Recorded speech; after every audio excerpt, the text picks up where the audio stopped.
వెటిక పశ్చిమాసియాలో యుద్ధం తీవ్రం కావడంతో కేంద్రం అలర్ట్ అయింది. దేశంలో ఇంధన నిల్వలు, పెట్రోల్ బంకుల మూసివేత, లాక్డౌన్ వార్తలపై ప్రజల్లో నెలకొన్న భయాలు తొలగించేందుకు సిద్ధమైంది. ఈ క్రమంలో ప్రధాని నరేంద్ర మోడీ ఇవాళ అన్ని రాష్ట్రాల సీఎంలతో కీలక సమావేశం నిర్వహించనున్నారు. వీడియో కాన్ఫరెన్స్ ద్వారా జరగనున్న ఈ సమావేశంలో యుద్ధం కారణంగా తలెత్తిన పరిస్థితులపై చర్చించనున్నారు.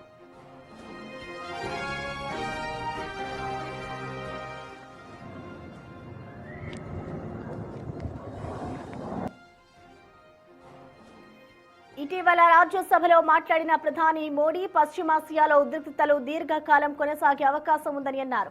దేశ ప్రజలు ఏ సవాల్నైనా ఎదుర్కొనేందుకు సిద్ధంగా ఉండాలని పిలుపునిచ్చారు.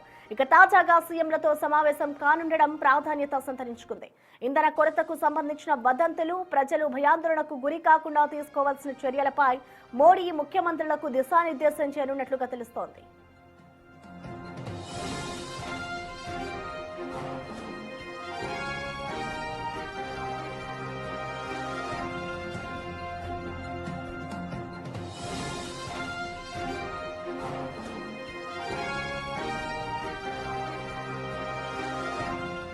ఇక రాష్ట్రాల వారీగా గ్యాస్, పెట్రోల్ సరఫరాలో అంతరాయం కలగకుండా తీసుకోవాల్సిన జాగ్రత్తల గురించి మోడీ వివరించే అవకాశం ఉంది. ఇటు సీఎంలతో భేటీ తర్వాత ఇంధన వినియోగం, ధరల నియంత్రణపై కేంద్రం మరిన్ని కీలక మార్గదర్శకాలు జారీ చేసే ఛాన్స్ ఉన్నట్లుగా తెలుస్తోంది.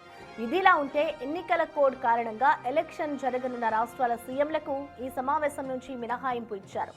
ఆయా రాష్ట్రాల ప్రభుత్వ ప్రధాన కార్యదర్శులతో కేంద్ర కేబినెట్ సెక్రటరీ సమావేశం కానున్నారు.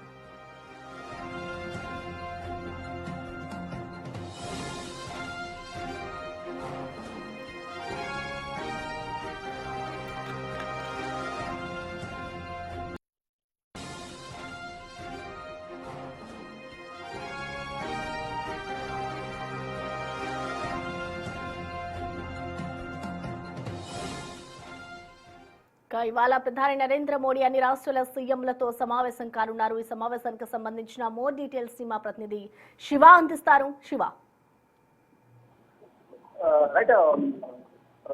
ఈరోజు ప్రధాని నరేంద్ర మోడీ కీలక సమావేశాన్ని ఏర్పాటు చేశారు. పశ్చిమాసియాలో కొనసాగుతున్న యుద్ధం నేపథ్యంలో యుద్ధానికి సంబంధించిన తాజా పరిస్థితులపై అన్ని రాష్ట్రాల ముఖ్యమంత్రులతో సాయంత్రం 6:30 వీడియో కాన్ఫరెన్స్ నిర్వహించున్నారు ప్రధాని నరేంద్ర మోడీ. అయితే ఈ వీడియో కాన్ఫరెన్స్ సమావేశానికి అన్ని రాష్ట్రాల ముఖ్యమంత్రులు హాజరు కానున్నారు. కానీ ప్రజెంట్ ఏదైతే 5 రాష్ట్రాల్లో ఎన్నికలు జరుగుతున్నాయో ఆ ఎన్నికలు జరుగుతున్న రాష్ట్రాల ముఖ్యమంత్రులు మాత్రం వీడియో కాన్ఫరెన్స్ కు హాజరు కావడం లేనట్టుగా సమాచారం అయితే అందుకుంది. తర్వాత 5 రాష్ట్రాలకు సంబంధించిన ప్రధాన కార్యదర్శులతో ప్రత్యేకంగా మరొకసారి వీడియో కాన్ఫరెన్స్ ప్రధాని నరేంద్ర మోడీ ప్రధానంగా ఇప్పుడు ప్రజెంట్ ఏదైతే గత 28 రోజులుగా కొనసాగుతున్న యుద్ధం వల్ల ఆయా రాష్ట్రాల్లో ఎదుర్కొంటున్న సమస్యల గురించి ప్రధాని నరేంద్ర మోడీ వారందరితో వీడియో కాన్ఫరెన్స్ ద్వారా సమీక్ష సమావేశం నిర్వహిస్తున్నారు. అయితే ప్రజెంట్ రాష్ట్రంలో సన్నాహకాలు ఏ విధంగా ఉన్నాయి, ఏదైతే పెట్రోల్, డీజిల్, ఎల్పీజీకి సంబంధించిన కొరత ఎంతవరకు ఉంది, ఎంతవరకు ప్రజలకు అందుబాటులో తీసుకొస్తున్నారు అనే అంశాలపై ప్రధానంగా సీఎంలతో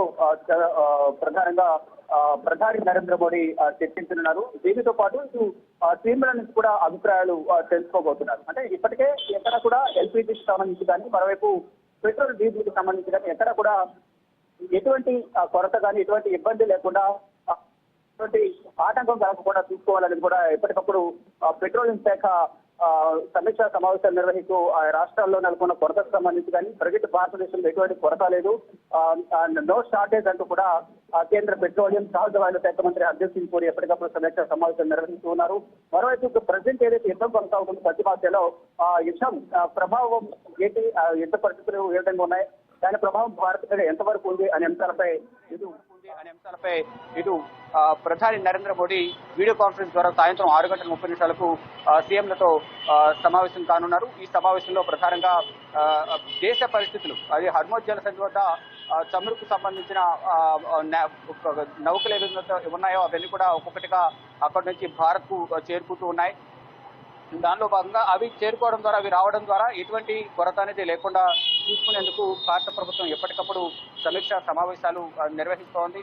దానితో పాటు ఇప్పుడు అక్కడ హర్ముజ్ జలసంధి వద్ద చిక్కుకున్న మరో 20 నౌకలు వెళ్తున్నాయి. అవి కూడా త్వరలోనే భారత్ చేరుకునేందుకు ఇరాన్ అనుమతులు అక్కడ నుంచి భారత్కు రాబోతున్నాయి. అంటే కేవలం ఒక ఇరాన్ నుంచే కాకుండా ఇటు రష్యా నుంచి ఇతర దేశాల నుంచి కూడా అటు చమురును భారత ప్రభుత్వం కొనుగోలు చేస్తుంది. అటు నుంచే హర్ముజ్ జలసంధి నుంచి రావాల్సి ఉంటుంది కాబట్టి అక్కడ స్టక్ అయిపోయిన కొన్ని నౌకలు ఏవైతున్నాయో ఆ షిప్లను కూడా భారత్కు వచ్చేందుకు ఇరాన్ అనుమతించింది. అవి భారత్కు చేరుకునే వరకు రక్షణ కల్పిస్తామంటూ కూడా ఇరాన్ కూడా ఒక హామీ అయితే ఇచ్చింది. మరోవైపు విదేశాంగ శాఖ మంత్రి ఎస్ జయశంకర్ ఎప్పటికప్పుడు ఇరాన్ విదేశాంగ శాఖ మంత్రితోనూ అక్కడ ఉన్న కార్యదర్శులతో ఎప్పటికప్పుడు మాట్లాడుతూ ఉన్నారు. ఢిల్లీలో ఉన్న ఇరాన్ అంబాసిడర్తోనూ ఇటు విదేశాంగ శాఖ మంత్రి ఎస్ జయశంకర్ మాట్లాడుతూ ఉన్నారు. అంటే ఇటువంటి చమురు కొరత లేకుండా చూసుకునే విధంగా కూడా సహకరించాలి. అక్కడ నుంచి హర్ముజ్ జలసంధి నుంచి భారత్కు వచ్చే వరకు కూడా నౌకలకు రక్షణ కల్పించాలని కూడా వారిని కోరారు. జయశంకర్ గారికి ప్రధాని నరేంద్ర మోడీ ఎప్పటికప్పుడు ఇటు ఇరాన్ అధ్యక్షుడు మసౌద్ పెజిష్కియాన్తో కూడా ప్రధాని నరేంద్ర మోడీ మాట్లాడుతున్నారు. ఎక్కడ కూడా ఎటువంటి ఆటంకం కలగకుండా ఆ నౌకలని కూడా భారత్ చేరుకునే విధంగా సహకరించాలని వారితో మాట్లాడుతూనే ఇటు భారత్లో ఎటువంటి పరిస్థితులు నెలకొన్నాయి, ప్రజలు ఎటువంటి ఇబ్బందులు ఎదుర్కొంటున్నారనే అంశాలపై ఎప్పటికప్పుడు ఇటు ప్రధాని నరేంద్ర మోడీ కేంద్ర మంత్రులతో చర్చిస్తూ ఉన్నారు. మరోవైపు పెట్రోలియం శాఖ మంత్రి మాట్లాడుతున్నారు. ఆయా రాష్ట్రాలకు సంబంధించిన ప్రధాన కార్యదర్శులతో గతంలోనే పెట్రోలియం శాఖ మంత్రి వీడియో కాన్ఫరెన్స్ నిర్వహించారు. ఇటు ప్రధాని నరేంద్ర మోడీ ఇప్పుడు మొత్తం అన్ని రాష్ట్రాల ముఖ్యమంత్రులతో వీడియో కాన్ఫరెన్స్ నిర్వహించడం ద్వారా సన్నాహక ప్రణాళికలు ఏ విధంగా ఉన్నాయి, ఎటువంటి ప్రణాళికను సిద్ధం చేసుకుంటున్నారు, ఇటు పెట్రోల్ డీజిల్ సంబంధించిన ఎల్పీజీ సంబంధించిన ఎటువంటి చర్యలు తీసుకుంటున్నారు, బ్లాక్ మార్కెట్ తరలిపోకుండా తగిన జాగ్రత్తలు తీసుకోవాలని కూడా కేంద్ర ప్రభుత్వం భావిస్తుంది. దానిలో భాగంగా ఇప్పటికే ఇటు నీరజ్ మిట్టల్ పెట్రోలియం శాఖ ప్రధాన కార్యదర్శి నీరజ్ మిట్టల్ కూడా ఒక లేఖను అన్ని రాష్ట్రాలు కేంద్రపాలిత ప్రాంతాలకు గత వారం లేఖ రాశారు. ఇటు 20% అదనంగా ఎల్పీజీని సరఫరా చేస్తున్నాము. మరోవైపు వలస కార్మికులు ఎవరైతే ఉన్నారో వారికి 5 కేజీల గ్యాస్ను ఫ్రీగా సప్లై చేస్తున్నాము. ఇవి బ్లాక్ మార్కెట్ తరలిపోకుండా చూసుకునే విధంగా చర్యలు తీసుకోవాలని కూడా గతంలోనే లేఖను రాశారు. దానికి ఫాలోఅప్ గా ఎప్పటికప్పుడు అధికారులతో రాష్ట్రానికి సంబంధించిన సివిల్ సప్లైస్ అధికారులతో కేంద్ర ప్రభుత్వ అధికారులు చర్చలు జరుపుతున్నారు. ప్రజెంట్ ఇప్పుడు చూసుకుంటే కనుక ప్రధాని నరేంద్ర మోడీ సమావేశం ద్వారా ఈ కీలక సమావేశం ద్వారా ప్రధాని నరేంద్ర మోడీ ఇప్పటి వరకు తీసుకున్న చర్యలు భారత్పై ఎటువంటి ప్రభావం పడింది అనే అంశాలపై ప్రధాని నరేంద్ర మోడీ ఇటు వీడియో కాన్ఫరెన్స్ ద్వారా సీఎంలకు వివరించనున్నారు. మరోవైపు సీఎం నుంచి కూడా ఫీడ్బ్యాక్ తీసుకోనున్నారు. అంటే ఏ విధంగా అక్కడ రాష్ట్రాల పరిస్థితి ఉంది, ఎంతవరకు సరఫరా చేస్తున్నారు, ఎంతవరకు కొరత ఉంది, కొరత లేకుండా ఏ విధంగా జాగ్రత్త తీసుకోవాలనే అంశాలపై ప్రధాని నరేంద్ర మోడీ వారికి సూచించుతున్నారు. Right, thank you Shiva.